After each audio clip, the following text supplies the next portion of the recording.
आमच्या गावात एक पापी माणूस होता.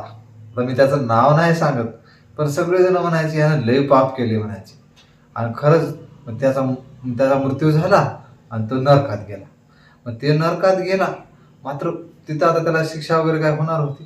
मात्र दुसऱ्या दिवशी काय झालं की आमच्या गावचे पुजारी दामू काका जोशी ते पण गेले, मृत्यू पावले. आणि मग ते वरती गेल्यावर ते गेले नरकात. आणि नरकात गेल्यावर त्याला ते गावातले पापी माणूस भेटले तिथे. ते पापी माणसानं बघितलं, अरे हे तर आपले दामू काका जोशी आहेत. जिंदगीभर ह्यानं पूजा अर्चा केली, सगळं चांगलं चांगलं राहिले, हे कसं काय तर नरकात आले. त्याला आश्चर्य वाटलं. ते जवळ आला, म्हणला दामू काका मला ओळखला का? अरे हो ओळखलो, पण मला एक आश्चर्य वाटलंय की तुम्ही इथं नरकात कसे? तुम्ही ते एवढे चांगले होते, तुम्ही कधी काय कुणाशी काय म्हणजे पाप केलं नाही किंवा कुणाला फसवलं नाही वगैरे.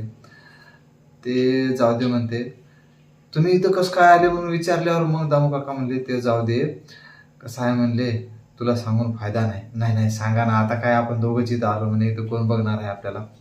मग दामू काका म्हणले काय सांगावं म्हणले, मी रोज सकाळी पूजा अर्चा करून घरी जायचं.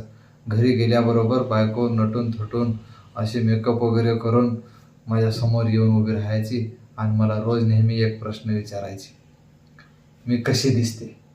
तेव्हा काय सांगावं मला नाही जाणं, रोज मला त्या प्रश्नाचं उत्तर खोटं द्यावं लागायचं. म्हणून आज इथं आलो मी.